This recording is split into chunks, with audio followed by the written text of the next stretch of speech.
Hello, and welcome back to the dining room for yet another unboxing. Today, we'll be unboxing and looking at the Portkeys PT5 II external monitor. I'm going to be talking about why I did not go with the LH5P II, which is a much more expensive version of this guy. If you don't care about that, if you just want to see what's in the box, then skip ahead to the next chapter. But first, I'm going to tell you the story of why I got this, because I don't really need an external monitor the way most photographers use them and videographers use them. But I do need it for a very specific purpose, having to do with my overhead camera on the C-stand. Let me tell you a story. And again, this is all thanks to my frenemy, Mark Bennett of Mark Bennett's Camera Crisis. Bennett! Because I saw these on his channel and I went, well, wait a minute, I could use that, which is what I do with all his videos. So he did a video about this one, the LH5P II, which is very similar to the PT5 II here, with some significant differences. The main difference being camera control. This is an external monitor and has a lot of features. And it's like around $125. This one is almost $400 and does everything this will do and better, but it'll also do camera control. Well, just quick, the main differences is this little screen is the PT5 II is a 500 nit screen, and this is a 2200 nit screen. So if you're going to be going outside, you may want to spend the extra money, well, over 3 times the money. But again, outside, it'll blow it away. This comes in a 5-inch screen, 440 pixels per inch. This one is a 5.5-inch screen, 401 pixels per inch. But more important, this one's got a plastic housing. This one has an aluminum housing and hardened glass. Also, this one's much heavier at almost 9 ounces, 250 grams. This one is only 4.6 ounces, 130 grams. The weight was irrelevant to me because, as I'll be explaining, I'm going to use it sitting on the table right here in front of me, right under this camera. So I can monitor my overhead camera without doing this. Like if you've watched a lot of people doing overhead videos, yeah, they keep doing this. But what I really was interested in was the camera control with this one. This guy, the LH5P II, will control Sony cameras, Canon cameras, Z-Cam cameras, Panasonic, Blackmagic Design, and the Tilta, the multi-link control thing from Blackmagic Design. It's an amazing thing. There's only one problem. When I hooked it up here, it won't do zoom, which is one of the things I wanted it to be able to do. The zoom feature doesn't work. I can control the ISO, I can do the shutter speed, I can control all sorts of things about the camera from down here, but I could not zoom, or the record button doesn't work.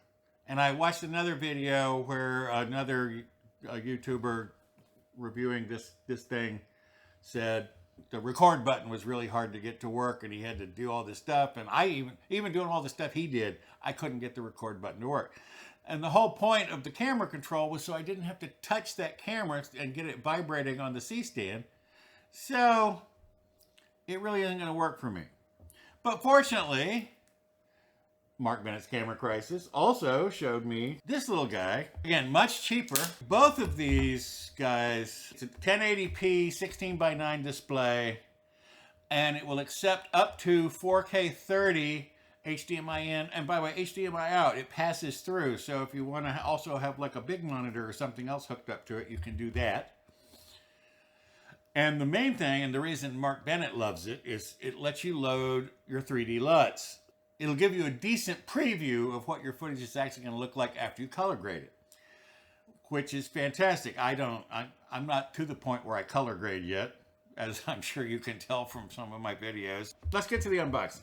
By the way, both of these things come in a little Pelican case, which are very handy. If you're, again, I'm going to be using it here on the table, so I don't really need it. But if you're going to be calling it around, now, because it's only a 500 nit screen, it's not terribly bright, so when you're outside, you might want a sunshade. So look, they give you a sunshade, which attaches to the clips here. I'm not going to hook it up because I'm never going to use it, but it has a little sunshade that will clip on here.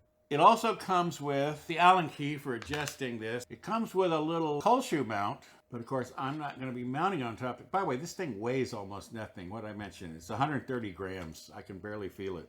It also comes with an HDMI to HDMI cable, but of course I need an HDMI, mini HDMI to HDMI cable.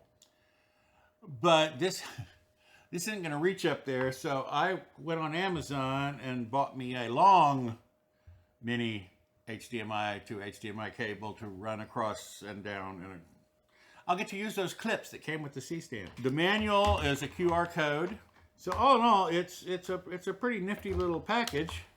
Now it runs on batteries, and it can take the Sony NP970 batteries. By the way, I bought these from Vemico that will be linked down below. I like them. They're a little more expensive than some of the third-party batteries and chargers, but this charger is USB-C, and I like that because I have lots of USB-C cables, and most of the other ones do not have USB-C. They have, you know, the other weird little cables. And it also has a little LED that lights up when it's charging, and then when they're fully charged, it turns off. So you don't even have to go over and look at it. But if you do, it has a little display. It tells you the voltage and stuff.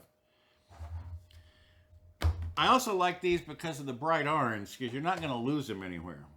By the way, it'll also take Canon batteries at the other end. So you can put a Canon battery in going that way, or a Sony battery going in this way. Oh, and look, it has a little lock. So that battery is now locked in there and didn't go anywhere.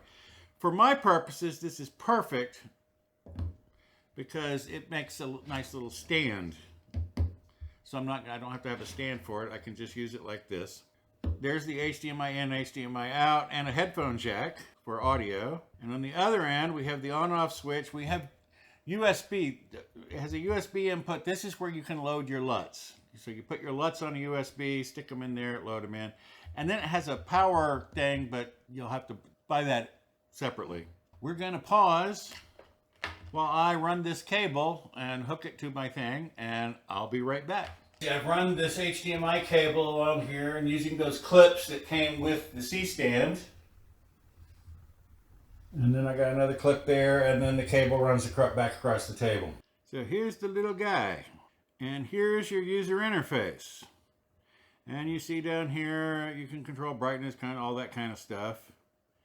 And then over here, we got your settings. If you want to go see what cameras the LH5P II can control, go to Amazon, and in the description as you scroll down, there's a bunch of charts where it shows all the different connections. Now, by the way, a lot of cameras it can control wirelessly through either Wi-Fi or Bluetooth. I think especially the Blackmagic. But it can also do some Sony cameras, but not the ZV-E10. I couldn't get the ZV-E10 to even work with the control. Well, I got it to work mostly with the control cable. But this guy, and then here's your 3D LUTs. And see, it says stored from USB. So you can go load your USB. Now here, I flip that way on the touch screen, and you see all these things. You can see that the modes, we can show peaking, we can show false color, Luma waveform, you can put guides, you can put grids. I like grids. You can control where they are. If I tap on them, they're going to control where they are. Grids is already there. Check it, and it does zebras, histograms, RGB waveforms, audio meters, 3D LUTs. It'll basically do just about everything. See, there's my grids. So I can see if my little, see how the camera's lined up with my grid markers on here. It looks like, you see, now I can know whether or not my grid lines are lined up correctly. Oh, by the way, as you can notice, these things will stay on, so you can have all of them on at once. There's the RGB waveforms. It's really quite amazing. And see here, you have little controls for each of these things. It's quite an amazing little thing. And again, $125 versus $400. Now the $400 one, again, it's aluminum, hardened glass, bigger screen, and the camera control. Oh, it also has a fan because it uses so much more processing power that it gets hotter. So it has a little fan, which could be a problem for some people if you know, the fan noise. But because again, most photographers will have this right on top of the camera, especially if your cameras don't have the little flip-out screens, like all my Sony cameras do. You know, the little flip-out screens, you put one of these on top of the camera. It's a much better, bigger picture, sharper, again, 1920 by 1080. What is that? 2 million dots, and these are like 1 million dots, or I think under. So you get at least double the resolution of your little flip-out screen, and you can get it closer, farther away. It's quite the amazing little thing. I'm very glad I got. I wish the more expensive one would have worked for me. I would have loved to be to start recording, stop recording, zoom in and out up there from down here, but not to be. By the way, these Portkeys guys are really sharp. I'm sure there's firmware updates coming that will fix all that. I'm not going to spend $400 for something I can't use until maybe a firmware update that I don't know when it's coming. Whereas this is $125. This is like a no-brainer. If you just want a little camera monitor, this thing is fantastic. And again, as I showed you, it has the little cold shoe mount, so you can put it right on top of your camera. So it will work perfectly. If you're a vlogger and you don't have a flip-out screen on your camera, get one of these. But for me, it's just so I can see what's going on up there without having to constantly do this. This was a good purchase. So again, thanks to Mark Bennett of Mark Bennett's Camera Crisis. By the way, he did a video on this one, which will be linked below, and he did a video on the LH5P II, which will also be linked below. And he goes through and shows you how to load LUTs and all the stuff, because he's a real photographer, not just a pretend videographer like I am. So he demonstrates how all this stuff works in his videos that are, again, linked down below. But I'm pretty pleased. So not a lot to this video. That's the PT5 II, a handy dandy little camera monitor, which I will have this in front of me in future unboxings. There's another one coming soon. I don't know when the product's arriving, so it might be next week, might be the week after. Also, my 1 year, it's been a year since I bought the K5, so there'll be a K5 1-year review video coming soon. So that's what's coming soon. I'll see you next time. Thanks for stopping by. Bye-bye.